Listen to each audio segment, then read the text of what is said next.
Hello and welcome to the Buckets and Tea NBA show. I'm your host, Cathryn Naiker. Thanks so much for joining me on this week's episode. Joining me today, promised him a whole week ago while I was in LA. It was utter madness. It's Blake Murphy. Hey, how was you're back, but how was your I'm LA back. trip?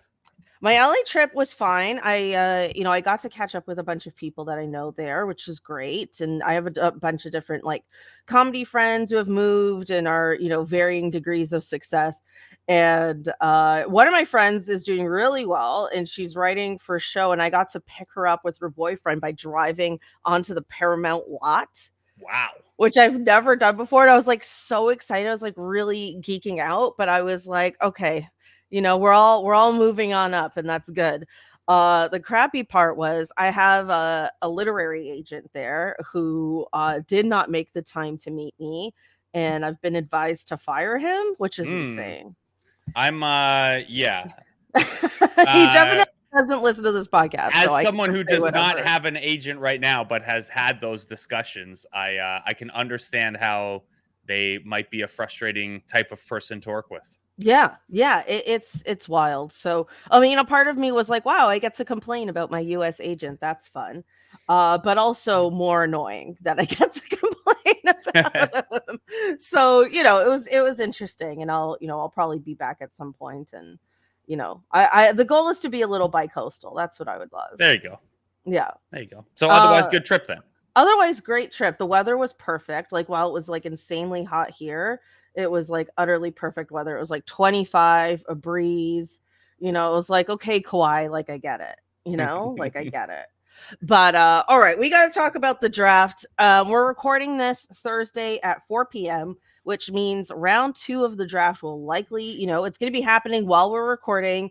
So we'll get to maybe do a live react a bit with the second round Raptors pick. But first, let's talk about last night, the draft, how it went down, and just our initial thoughts overall. And then we'll get into Ja'Kobe Waler in the second half when we do more Raptor stuff. Yeah, cool. I mean, I thought it went, well enough. Like it's been a weird draft. I mean, it's been a bit of an odd draft for me because I have the Jay show that I do that I'm like probably less locked in on the draft than I've ever been. Still, do my research and have my board, but I don't feel that confident about it or anything like that. Like I don't have strong takes necessarily this year. No one appears confident about this draft, to be honest. So I don't know. I was sitting there. I'm like, cool. McCain could slide. That'd be great. And then when a smart team like Philly takes him, I'm kind of like, okay. So I was on to something. A good team took him. But yeah, I mean, Ja'Kobe Walter's fun. I like, bigger picture that the Raptors are doing the kind of things that smaller market teams should do. Use their, cap space to pick up an asset, go a little younger, take a team that, fits with Scotty Barnes and what you're trying to do there. The number 19 pick in a weaker draft. Who knows if it turns out, but I like what they're trying to do here now that they've finally picked one direction. Mm-hmm. Yeah, look, I agree. I mean, I think everyone is so confused about this draft. Like, even when I listen to other draft experts do their podcasts and things like that, like I've heard people say, like, oh, like I thought Atlanta Hawks number 1 pick, the French guy, I'm blanking on his name, was gonna be like 10th and like all this stuff. And I've never heard such wide disparity between all these picks. Like even somebody like Zach Edey, who went 9th to Memphis, which I actually think might be the steal of the whole draft. Like he was projected to go as low as like 27th. And I'm like, he's a 7'6" agile center. Like, why would he be that low? Like, it just, anyway, I just feel like this whole draft doesn't make a lot of sense. I'm really looking forward to revisiting this draft someday and re-ranking it, because I feel like it's going to be one of those years where like everyone's going to be in a different spot. Yeah, I would think so. You could go back. I think the Giannis draft is like that, Jokic and stuff like that. It's that's generally the takeaway, like in prepping for like a quote unquote bad draft, is there's always going to be good players in that draft. It's going to look comical when you look back on it. And I think like the Bargnani draft way back in the day is the same kind of thing. Yeah, I mean, I think, sorry, I'm just pulling up my notes. I have like over 20 tabs open, which is just, how am I running my life? But anyway, my other takeaways are Alex Sarr looks like Caitlin Clark, and it's the funniest thing I've ever seen. I saw you post that. Yeah. He really does, though. He really looks like Caitlin Clark. I think, like, everybody is immediately saying that that the Hawks lost this draft, which is wild, because I think maybe it's just because he has the expectations of being a number one pick. Oh my god, I keep scrolling for this guy's name. Ricochet? Is it Ricochet? That's, I believe, how that's pronounced. Yeah. All right, let's go with that. What's his first name? Zachary. Thank you. But Thank like you. a French spelling Thank you, of Zachary. Blake Murphy, professional sportscaster. We're good. Oh my god. Like, everybody's immediately saying this is a regrettable pick on the Hawks' part. But he is like a 6'7" flexible wing player, multiple positions. He's allegedly a really good defender, which, the Hawks are like desperate for defense. So I can kind of see why they went with this type of player. But I could also have seen the Hawks literally going for a player like Zach Edey, because they also could really use a center like that who could just screen a ton for Trae Young, which is exactly what Memphis is going to do with Ja Morant. So, yeah, I mean, I'm not going to sit here and say it's a bad pick, but it's such a crapshoot. I think it's going to be so easy to dump on this franchise and be like, what a terrible first pick. But it might not be the worst in the world. Yeah, hopefully it, obviously, like, the Hawks are in the Eastern Conference, so you don't want it, but there are going to be good teams in the Eastern Conference. I would like the kid to be good. There's always like a little bit of a concern when it's like the number one pick and you're talking about him as a 3-and-D guy. Like, obviously those guys are very important. OG just got like $45 million a year. But number one pick, you'd hope that that's like star level upside. Maybe he grows into it or whatever. I didn't really, dunking on the Hawks. Like, I don't know who that guy was in this draft where like you would be like, oh yeah, the Hawks, like any of these names are going to have people who thought it was the right pick and people who, like, if they took Stephen Castle, people would have dunked on it, because I guess that one is at least makes sense because positional stuff with Trae and DeJounte and stuff. But if you take, had they taken Alex Sarr, they probably would have got chirped. Had they taken Ron Holland and reached Donovan Clingan, the upside's maybe not as high, etc. I just don't think, I think it's a little freeing if you're a good front office, because like you just take the guy you like best. And there is no like preconceived, like if you remember back to the Scotty Barnes draft, when like part of the discussion was like, oh, everyone agrees it's a top 4 with Jalen Suggs at number 4. It probably took a lot of, Masai and Bobby and those guys having that equity to be like, no, we disagree with the consensus. In this one, you just take the guy that you think is the best and hope for the best. It is interesting, though. You look at the bottom of the Eastern Conference and all these bad teams got players who like might be nice and could be nice, but like definitely aren't like moving the needle day one. The bottom of the East is going to be pretty bad still, I think. I think most of the Eastern Conference is going to be bad. Like, and I've talked about, like, even when it comes to the playoffs, it should just be the top 16 teams. Like, it shouldn't be 8 in the East and 8 in the West anymore, because there's going to be 3 to 4 teams in the East that have no business being there. And there's going to be 3 to 4 teams in the West where it's just going to be heartbreaking that they're not there. You know what I mean? Like, really, like, if you look, I mean, this is obviously like there's a ton of foresight here, but like, Boston, New York, Milwaukee, probably Philly. And then after that, there's going to be a major drop off. I think Miami's going to have a huge drop off.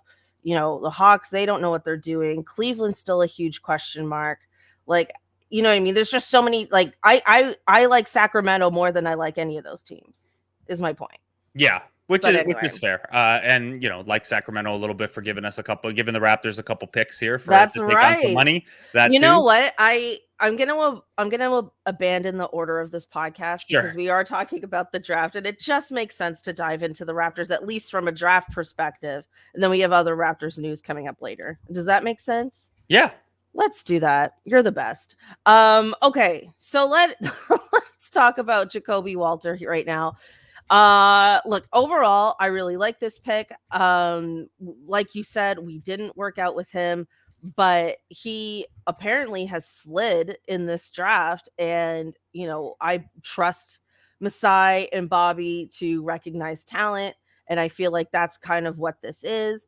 I'm reading that, he's going to be somewhere between a Gary Trent Jr. and an Ochai Baji, which I think is really cool. I'm going to keep my expectations a bit low for him, only because I want to see him in summer league. I want to see him play some with the 905, honestly. I think I want to see this kid have minutes, right? As opposed to being buried on our bench and being the third guy off the bench, after Gary Trent Jr. and Ochai Baji. I feel like I'd rather see him play and develop. And I think this is more of a long-term investment pick than being able to hit the ground running immediately in the NBA. But I like that. And if I'm wrong and he ends up being like a Brandon Podziemski type player, then that's fantastic for us. But that's kind of where I see him right now. And but I also think that's a good thing. Let's kind of go back to the years where we developed guys through the G League and then they became elite. Yeah, I mean, as someone who's down there at some of those 905 games, I'm all for a guy who's going to see some G League time. Yeah, I mean, I think it makes sense, right? This is part of the benefit of, and I miss watching OG, I miss watching Pascal and Fred and a competitive team, but at the same time, that kind of trying to do two things at once direction that they were doing for a while, it has a cost both ways. Because you're trying to develop, maybe your actual roster isn't as good as it could be because you're looking for developmental stuff. And then because you're trying to win, you're not rebuilding as well as you could. And now we at least have, a clarity of that. And yeah, we'll see what happens with Bruce Brown, but it's pretty clear what this team's direction and what their goals are. And, Walter, this is the third first round pick in a row they've made that where it was a teenager. You're accepting that even a really good prospect is going to take a little bit of time to come into his own. We saw what happened with Grady with just the physicality of the NBA, and Ja'Kobe's going to have to deal with some of that as well. So yeah, it's and then skill set wise, a guy who his foundational building blocks are he's got the length to be a good defender, and he can shoot. Those are pretty good starting points. Now, I'll with a 34% 3-point mark, I trust the scouting people and things like that. But you want to see a little bit more of that actually dropping through the bucket before you get too excited about him being a 3-and-D guy or whatever. But yeah, I think it's a reasonable play. I'm excited about him, and we'll see if they've had a lot of player development successes, less so the last couple of years. But they have, with this kind of player type, they helped turn Terrence Davis into a guy. They helped Norman Powell was a mid-second round pick to undrafted guy. And he came in without the shooting really. And they helped, obviously, Norm deserves most of the credit, but he became a really, really good player here. So they've had some success with this type of player in the past as well. Have the Raptors made this pick yet? Do we know? Not that I'm aware of. Okay. There's apparently 1 minute left on the clock. Ooh, do you think we're getting Bronny? Do you think it's happening? Definitely not at 31. Right. It might happen at 50 something. Yeah, I don't think it's happening, but I've been wrong before. Johnathan Mogbo is the pick according to Shams. Oh, okay. Johnathan Mogbo? Mogbo, Mogbo. Mogbo. Okay. Well, congratulations and welcome. Maybe Blake can do a quick Google here and tell us a bit about this kid. No, I mean Mogbo, I know, he's been kind of Raptors draft Twitter's favorite guy. Ooh. So he look, I'm not going to pretend to know every single thing about him, but averaged a double-double at a small school, did 2 years. And he's the type of guy where, if you think back to other players the Raptors have reached for a little bit and tried to develop, it's guys who went to smaller programs or got a late start, had good production, but also you could look at that and say, well, he's not at a major conference. He didn't have Duke, UNC level of facilities around him and stuff. The motor's really high. what could we get out of this guy? Like basically what I'm saying is like he's not a finished product. And that's something that, you know, they've tended to like, right? Like late bloomers, guys who went to smaller schools, like DeLon Wright went to Utah, but he was like over age and had played a couple years in junior college. Pascal went to a small school, put up big numbers, but part of the reason people didn't like or scouts didn't like him is like, well, you did it at a small school against nobodies, right?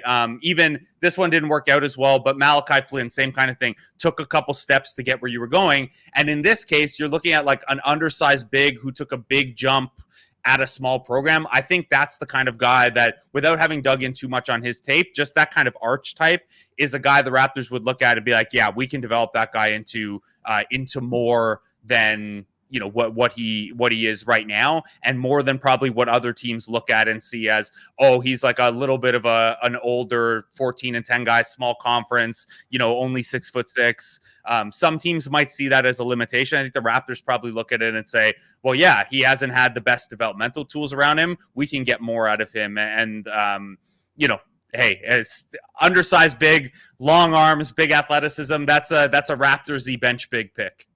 Absolutely. I mean, yeah, I love that. That all sounds super promising to me. And again, like I think like, you know, seeing him hopefully in summer league, seeing him with the 905, I think that's when we're going to get like a real feel for like what these guys like potential is.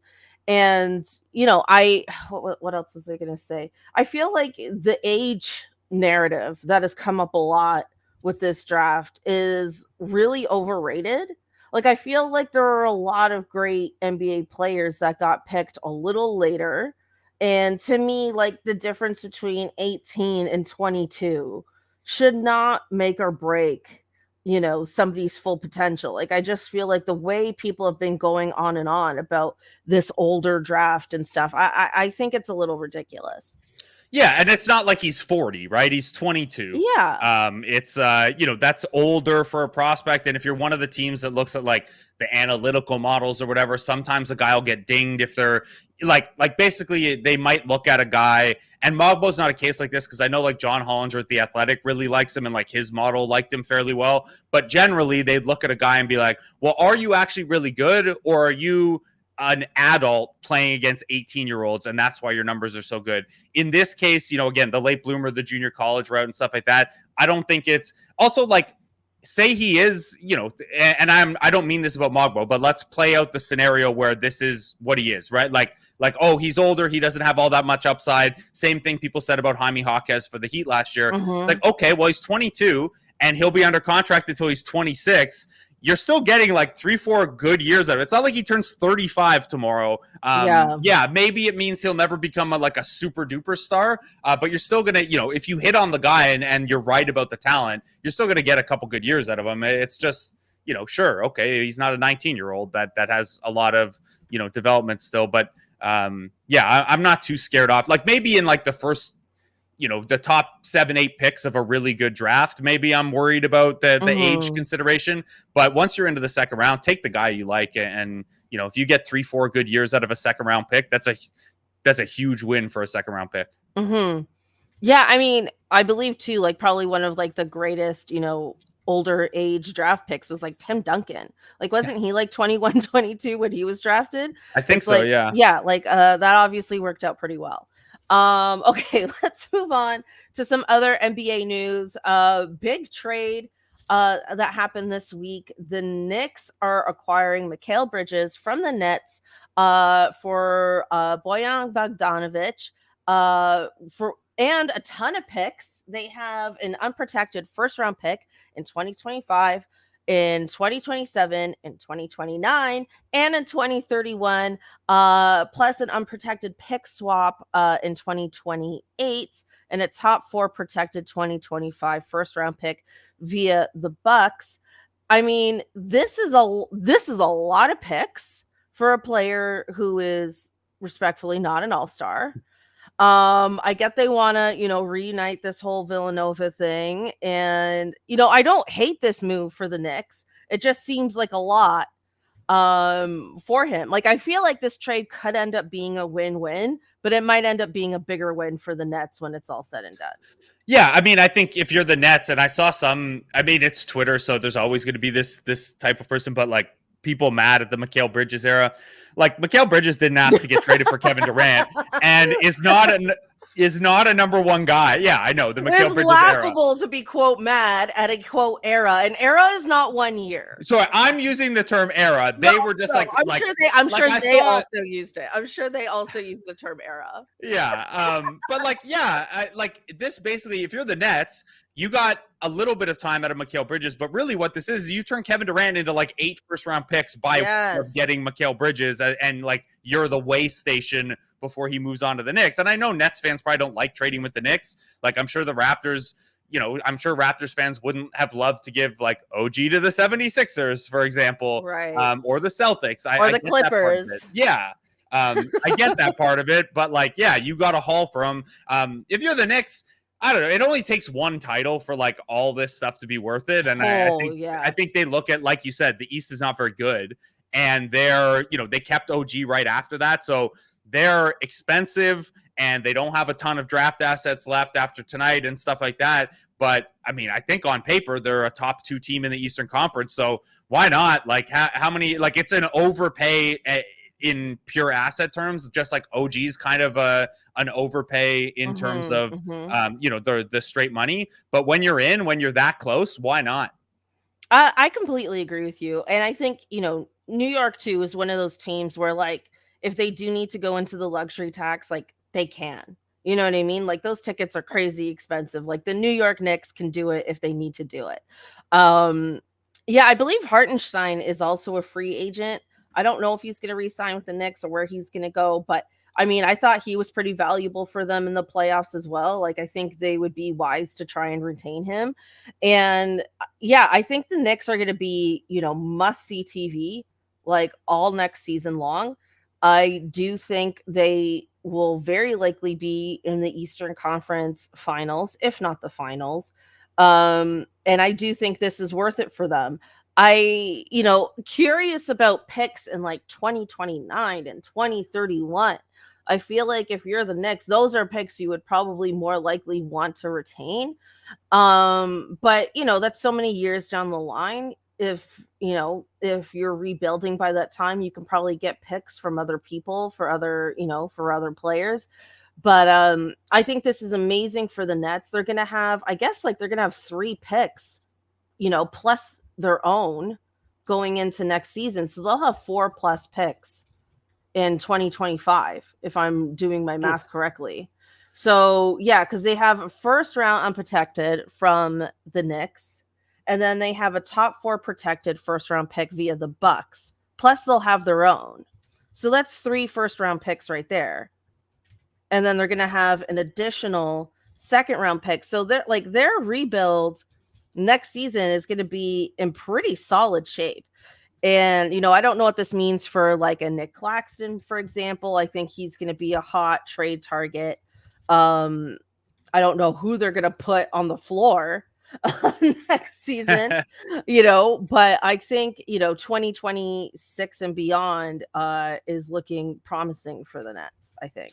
Yeah, I mean, look, this is the model. Now, at some point, they'll have to hit on the picks, and they'll have to not do the very Nets thing, which is the second they become like a 35-win team, trade all these picks for a star, and not like they've done that a couple times now. So, no, they got to play this like OKC did. Yeah, and like, if not all the way OKC, play it like Houston did. Hey, we're going to be really bad for 2 years. We're going to have all these draft assets, and then hey, we'll pick up the pace. We'll sign a couple vets. We'll be in position to, like, we'll tell Shams to put it out there that we want KD. And we're not ready yet, but we're better. And then when that guy becomes available, but the issue for the Nets would be you don't have enough guys. Like, they're going to have to spend a couple years to find the next Claxton. Bridges wasn't homegrown for them, but the next guy like that. And they're probably not done selling. Like, I think Cam Johnson will probably be available. DFS will probably be available. They're not done yet, but yeah, you're in it's going to be funny at the trade deadline. I remember there was a stat going around last year that like something like 11 teams held like 75% of the picks in the future or Mm. something like that. And it's only getting like more and more like that now. So, yeah, it's going to be, you want to pick, you better call the Nets or the Rockets or the Thunder. That's your only path to drafting the next few years. Yeah, I mean, it seems like more and more teams want to, invest in, quote unquote, sure bets, right? Like, I mean, Masai has even talked about how that's his preference also. But, I feel like, the last few years his hands have been a little tied. But I wouldn't be surprised if the Raptors, make more trades. Would Yeah, you? me neither. And like, I mean, there's the Bruce Brown thing to resolve still, Yes. which we should find out by Friday.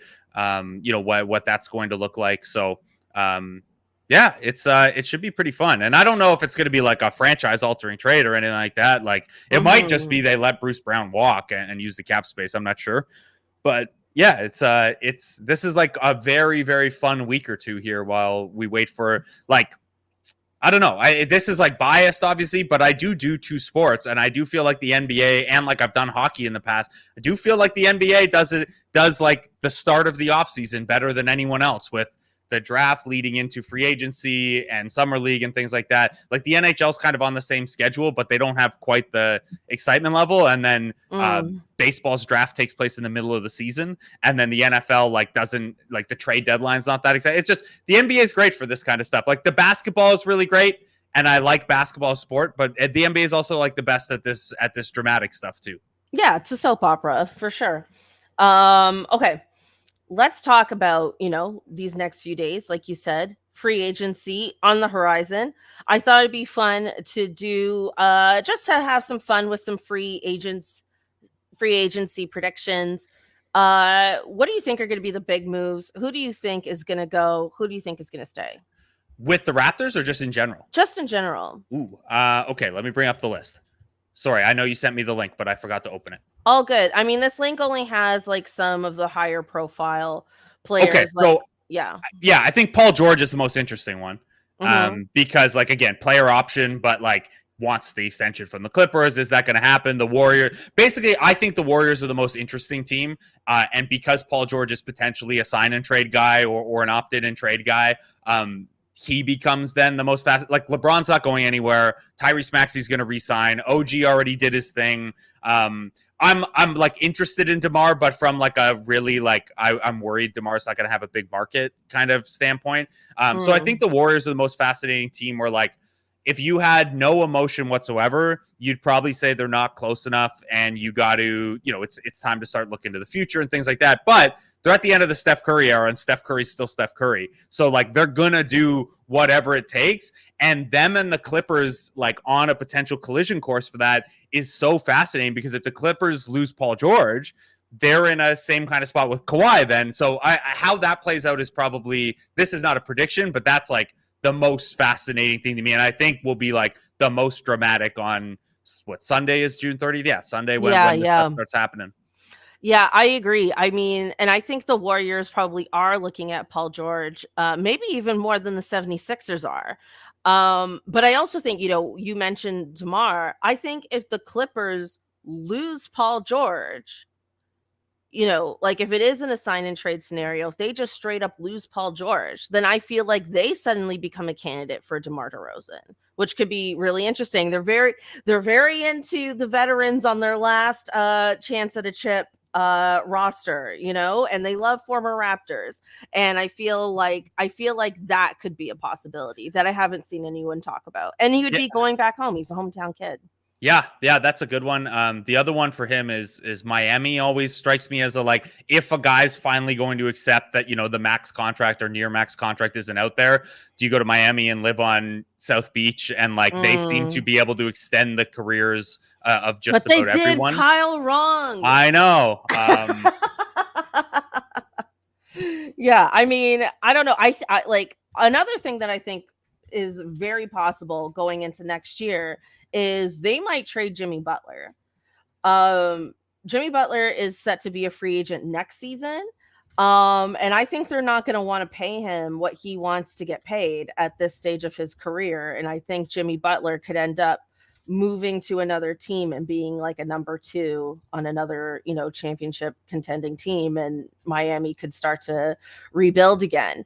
So I don't know if like Miami's going to be on the hunt for these types of, free agents. I have a feeling they might be looking more towards a rebuild right now. Do you have a favorite destination for Jimmy if they do that? Ooh. If they do that, ooh. Well, this brings up another question in my mind, which is the whole Klay Thompson thing.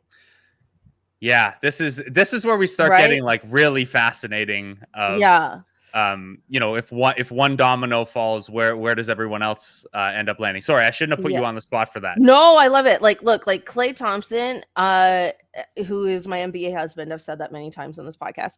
He has deleted a ton of his Golden State Warriors posts on his Instagram.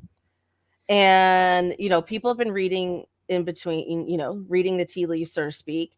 Draymond said it was ridiculous and it's stupid and it doesn't mean anything. I think it means something.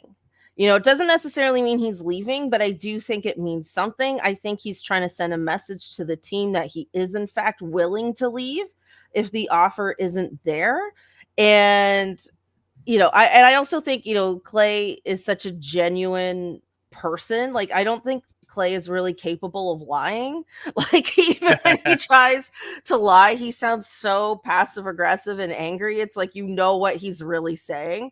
And so I do think there's something there. If he goes to Orlando, I will be heartbroken because I've really enjoyed this Warriors era. But also, that's so exciting for Orlando.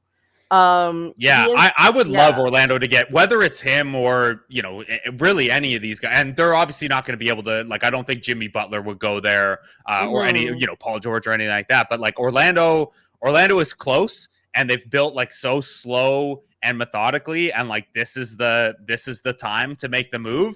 There's not like an obvious guy for them though, so I don't know, you could sell me on that real quick. I think Klay Thompson works really well with Orlando because, he has the championship DNA, which I'm a big believer in having players who have already won a championship on your team to win a championship, right? Like I'm just a big believer in having that kind of presence on a team. I think the Eastern Conference is going to be easier for him and it's going to hide some of his streakiness a bit. And I think he's going to be a great mentor for younger players. So like those are the reasons why I think he's a good fit. And like, he can still go off for 30 on a given night. You can't rely on it, but it's still a possibility. And that, in addition to everyone they have, makes that team really exciting, I think. Yeah, and like well coached, and I don't know, like I'm not wearing my Orlando Magic hat because I didn't want Raptors fans to get mad at me. But yeah, does it have the pinstripes? What's the Magic hat like? It's actually like an old beat up dad hat that I have. It was a joke on the show, like with Will and Alex, once the Raptors were kind of out of it, that they're my Magic. So yeah, I'd be cool with that. Yeah, and then I guess like, I don't know, if you're the like for guys for the Raptors, I kind of thought about like a backup point guard, but I don't know if with Davion Mitchell and then Ja'Kobe Walker and stuff like that. I know Walker's not like really a point guard, but I don't know. What are you thinking for the Raptors on this list? I mean, I think if you can't do a sign and trade with Bruce Brown, I think you let him walk, right? Like, I think you just got to say goodbye to that. Use that cap space. You got to re-sign Emmanuel quickly, which, hopefully they do. I'd be very disappointed if they lost him, but I don't think they will. No. And then like this player, I don't believe is a free agent this year, but this is like the type of player that I would love to see the Raptors get. And that's like a ball. Right? Like I would love to see the Raptors get that type of player because, like Kelly Olynyk, I think is going to be a very solid veteran presence on this team. But I do think it's time for the Raptors to kind of move on from Jakob Poeltl. And I'd love to see a younger center, who has the versatility that is, in vogue to fill that role. I feel like that's the next great missing piece for the Raptors.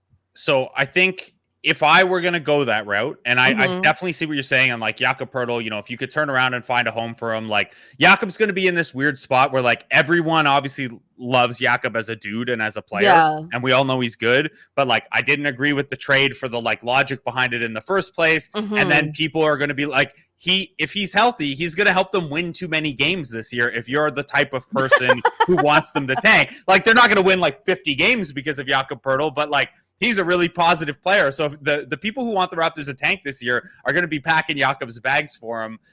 If you did something like that, I do, Bol would be fun. I think Hartenstein would probably be like top of my list for guys to go after then. I wanted him like, I'm dug too far in on him where like I wanted him out of the G League when he was like the G League MVP. I'm like, okay, like passing big man covered in tats. Like, let's go. This is my kind of guy. It's that, and then like point guards who can't dribble or shoot at all. Those are my two kind of the two players that I like. And then even if you couldn't get Hartenstein, I mean, Bol would be interesting. I know there are some people like our pal Samson Folk who like really think James Wiseman's worth a flyer to see if you can get something more out of him. I don't think there's like an obvious like franchise. Yeah, I mean, buying low on him at this point is not a bad idea, I think. Yeah. And those guys are like Wiseman and Hartenstein are 23 and 26. So I forget how old Bol is. I think he's early 20s. Yeah, that would make sense. Could you not? Sorry, my cat is scratching up Your my cat's welcome to make an appearance. Yeah, Bol's 25. So there you go. So same kind of idea. Yeah, and I just feel like, like Hartenstein would be amazing. And just I'm laughing at the cat in the background. That type of player I feel is what this team needs to get to that next level. And, if you're like, now that we're going down this rabbit hole, if you're the Phoenix Sun, would you trade Bol for Jakob Poeltl? I think you would. Yeah, I mean, there are. I don't know if it fits in the trade machine. I haven't done that. Yeah, and I think Bol's a free agent. Like, I think he's I think he's unrestricted. Let's get him. So, like, I don't know that you would even have to.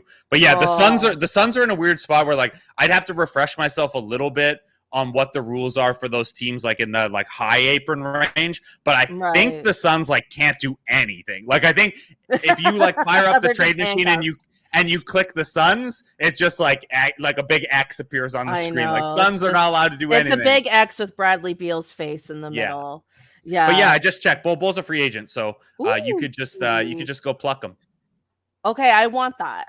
I want to pluck him, and I think he's gettable. But we'll see. That's what I want for the Raptors. I feel like I answered that pretty well. By the way, some breaking news here from Raptors Twitter. That like the actual Raptors Twitter account. Yes. Scotty Barnes was with Johnathan Mogbo as he was picked. So they're boys. He was at Mogbo's house when the pick got announced. Okay. All right. So this is a vibes pick as well. All right. Well, we're going to insert that as a nominee in the Hottie HIghlight of the week. That's great. That's Hottie HIghlight material right there. Thank you for that. Oh my God. There's always breaking news when I do this podcast. And then I always find out after the fact and I'm always angry. It's fine. No, I love that. That's great. Are they both from Florida, or do we know the details? I got to dig in a little bit more on what the connection is there, but because this was not on my it wasn't on my radar. But I mean he's from Florida, so that would make sense. Yeah. That's really cool. Oh, I love that. All right, let's dive in to our other Raptors news. Speaking of Scottie, he is signing or they've agreed to a $225 million extension, which could grow to about 270 million, sources say. It would begin in the 25-26 season, and I believe it goes to 29-30, which as J.E. Skeet said, sounds like a fake year. But yes, a lot of people are fans of this deal. Blake, what do you think? Yeah, I mean, it's inevitable. So I know that like the dollar amounts are always going to get people to kind of like their eyes are going to pop a little bit with that. But the reality is if you hit on a lottery pick and he's good, you're going to sign him to an extension.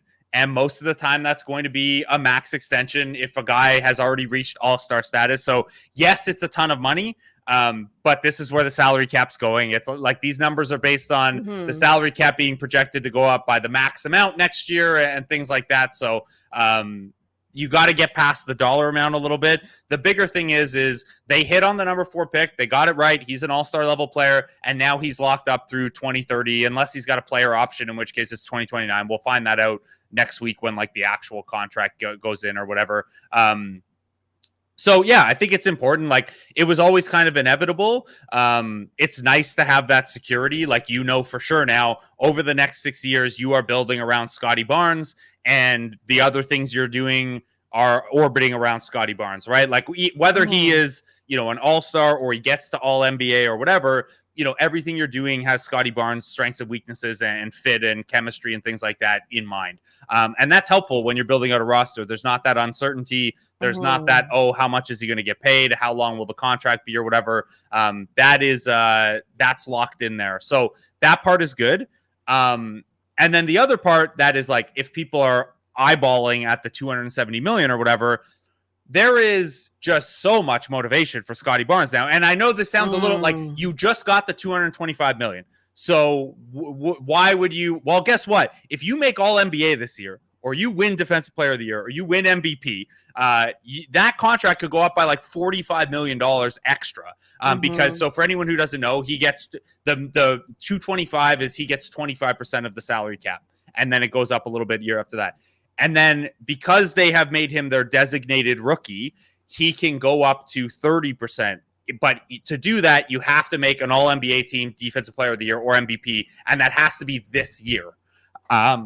So that is that's a lot of motivation if you're him. So we don't, by the way, this isn't necessarily like, if he makes third team all NBA, he automatically gets 30%. We got to wait on those details. Like Pascal's deal had the same thing, and getting second team took him to 28% instead of 25%. So we'll see. But either way, there's a huge motivation for Scotty Barnes, not just because he's the face of the franchise. But there's like $40 or $50 million on the line if he can make all NBA this year. By the way, Chelsea Late letting us know that apparently Scotty Barnes and Johnathan Mogbo were childhood best friends. Aww. Oh my God. Well, shout out to Chelsea. That's incredible. Wow. I love that. I love that even more. I think you made a lot of great points about Scotty, especially when it comes to the rebuild. And I completely agree with you. Like, I think this is great for the franchise. It's great for the stability of this rebuild. And in terms of the actual like money, like I'm not gonna lie, I can't wrap my head around that kind of money. I don't know. I don't know what that's. I wouldn't be able to wrap my head around that amount in thousands. Yeah, like instead of millions. I mean, same. So I think like, look, good for him. Congratulations. And as long as it doesn't bankrupt the team, or it's suddenly, I can't go to a game anymore. Like, I don't care. Like, that's all I care about. You know what I mean? Is like, can we still build this team? We haven't completely handcuffed ourselves for the next 6 years. Good, great. Love it. Yeah. The other aspect of that is just like, well, now is where the clock starts, right? It's like everyone, I saw this sometimes last year when the Raptors were selling off, like people would be like, Scotty would want to leave. And like, you just can't, like a rookie doesn't have a path to becoming a free agent early enough or whatever, like unrestricted. But now the clock starts of like, okay, now like if 3 years from now, things are still bleak, then the pressure's on and stuff like that. So this kind of starts the clock on, you got to be competitive, by, I don't know, 2027 or whatever, but it's fun. Yeah. I love that. Like, I think, okay, this is what we're going to do. I'm going to completely revamp our Hottie Highlight of the Week segment. And I'm going to throw 2 new Hottie Highlights at you. And I think this is going to be a real challenge. Okay. Are you ready? We've got what just came up, which is Scotty Barnes and our latest pick, Johnathan Mogbo. Thank you. I didn't have his name in front of me. Being childhood friends, now realizing their dream to play together in the NBA. Or is it our other latest pick from last night, Ja'Kobe Walter. I keep calling him Walker, but it's Walter. Ja'Kobe Walter, not knowing anything about Canada, but ready to become a Canadian citizen. I do like the citizenship aspect of that. Let's get him here. I've never been ready to be a citizen for a country I knew very little about. Yeah. Look, no disrespect to Ja'Kobe. I'm gonna go with the best friends side of this. Look, it's fun. Like, you can watch the video when we're done this, like them celebrating and stuff. I'm excited to learn a little bit more about it. It's certainly from a like people who podcast and write about the team standpoint, certainly gives you a good angle on Mogbo stories and stuff like that. Maybe we get Scotty Barnes down at more G League games. That'll be fun. So I'm going with the power of friendship over pandering to your new team. But they're both strong candidates for sure. Look, I agree. But hey, you know what? It's actually been a few weeks since we've had 2 Raptor related Hottie highlights. So it's good to be back. You know what I mean? It's good to be back on that aspect. Blake, with that, I feel like you might be looking up something last minute here. Oh no, I am just I'm trying to confirm because there's 2 different reports out about the pick that the Raptors got back in the Kings deal. So I'm trying to figure out which pick so they get number 45 in today's draft, which we'll see in a bit. But there's also an extra pick coming back, and some people have said 2025, some people have said 2026. So I'm just trying to confirm which one of those it is, but I don't know yet. No, that's cool. I mean, we're wrapping up here. So I guess I'll get a chance to react to that next week, and we'll see if I have any opinions at all. Thank you so much, Blake, for joining me. And I feel like, I do my best with this draft stuff, but between the NBA and the WNBA, it's hard to pay attention to all these newcomers. But again, I'm really excited for the Raptors team. I think they've made really good moves so far. Really excited to see these guys in Summer League. And Blake, I know you are in the thick of it with baseball right now, but let us know what else you're up to. And for anybody who doesn't know, where they could find you on the internet. Yeah, I mean, I have my J show every day, which that team is not going particularly well. So I don't know that people will be all that excited to tune in.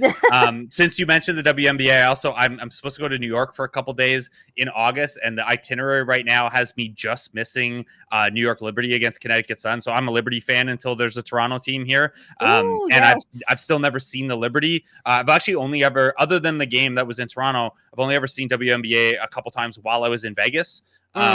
So I was trying to get a Liberty game in on this trip, and so disappointed, but go Libs. I'm sure I'll be doing some Raptor stuff, like at least cap updates and stuff like that over the course of the summer.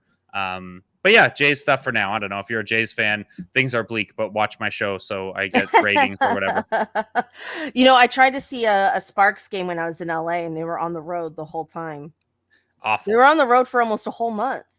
Yeah, and then I think, the move was always, in years past for me, the move was get an Aces game in while I'm in Vegas for Summer League. Yes. But then they had shifted it where, like, they weren't at home for a little bit. Then they tried to line All-Star up with it. And then this year, I can't remember exactly how the timing works out, but I think it's during the Olympic break. Yeah. I just, the Summer League double dip with the Aces just hasn't worked out. And I'm not going this year anyway, so. Yeah, fair. Thank you again. Thank you everyone for listening and tuning in. And man, I'm really looking forward to free agency next week. And we'll catch you next time. Bye.